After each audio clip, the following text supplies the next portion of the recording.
There are 124 members of the Ontario Legislature, all of whom have duties and privileges when it comes to representing us. One of the privileges they have is that they can propose new laws on pretty much anything they want. Those are called private members' bills, and there are dozens of them under consideration by the legislature right now. What exactly are private members' bills, and do they ever really accomplish anything? I can't think of anyone better suited to answer these and other questions than my fellow nerd and co-host of TVO's On Poly podcast. There's John Michael McGrath, JMM. Hi, Steve. How are you? You clean up pretty good. You got a tie on. This is not what you normally wear for podcasts. Not for our podcast, no. Okay, let's do a little Ontario Politics 101 here. What distinguishes a private member's bill from, say, a bill that a cabinet minister would stand up in the legislature and introduce and get lots of attention for? Right. So government bills are a bill that is introduced by the Premier or any of his ministers, and that's a bill to change government policy in the legislature. Private members' bills are anything else. Any MPP who is not a member of the cabinet can introduce a private member's bill, and in theory, as you said in your intro, they can be about anything else, but in practice, they're usually a bit more limited. So we're talking anybody who's not a cabinet minister. So government backbenchers can do it? Yeah. Opposition members can do it? In the current legislature, any bill introduced by a New Democrat or a Liberal or Mike Schreiner, the Green MPP, or any progressive conservative backbencher who is not in cabinet, that would be a private member's bill. Okay. We know that the legislature only sits, it doesn't sit every day. They sit for a finite amount of time during the course of the year. But there are, of course, lots of people who are the way we just described them, government backbenchers or opposition members.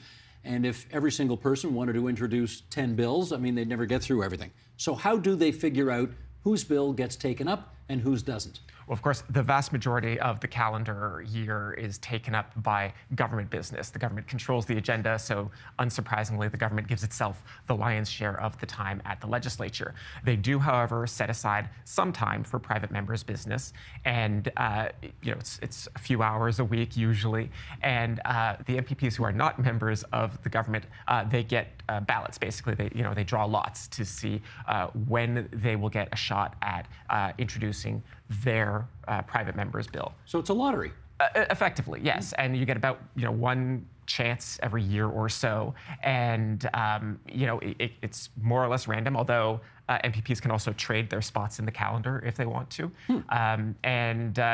When your time comes up, you can either introduce a private member's bill, or there's other types of private members' business that you can do. Let's follow the journey then. If you are lucky enough to have your number called and your private member's bill is taken up by the legislature, what happens to it? Well, so the bill has to have already been introduced for first reading, and our civics-minded viewers will know that a bill has to get 3 readings. And so the ballot date that you get is basically calling the bill for the second reading.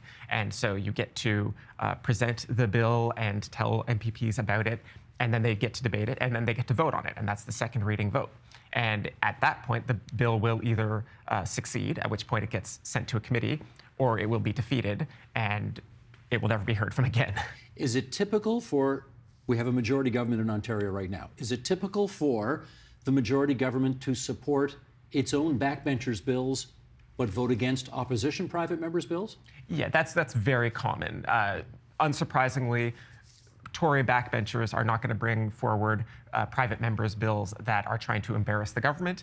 And again, unsurprisingly, opposition members will be bringing forward private members' bills that are either trying to embarrass the government or are in opposition to government policy. And so, again, with Doug Ford leading a progressive conservative majority, the majority in the legislature will usually defeat opposition bills and support their own caucus. Okay, so let's finish up on this. Because of the way you described it, it's unusual for an opposition member's private member's bill to be passed. But is there still value in their bringing it forward? I think there absolutely is. There are certainly some cases where private members' bills from the opposition have become law. And to pitch our podcast again, back in 2019, we did an episode about a bill from Jeff Urich about exactly that story, about a private member's bill becoming law. And, you know, they can highlight issues that are either maybe like local in that MPP's riding that would not otherwise get the government's attention, but maybe deserve it, or maybe they deserve media attention from reporters who don't necessarily cover super local issues. And sometimes, even if it's not local, it can just be a very specific issue that doesn't get the attention that it deserves. And private members' bills are just one of the ways that MPPs can raise the profile of issues like that. Great. Almost everything we needed to know about private members' bills in 6 minutes, courtesy of John Michael McGrath. JMM, thanks so much. Thanks, Steve. The Agenda with Steve Paikin is made possible through generous philanthropic contributions from viewers like you. Thank you for supporting TVO's journalism.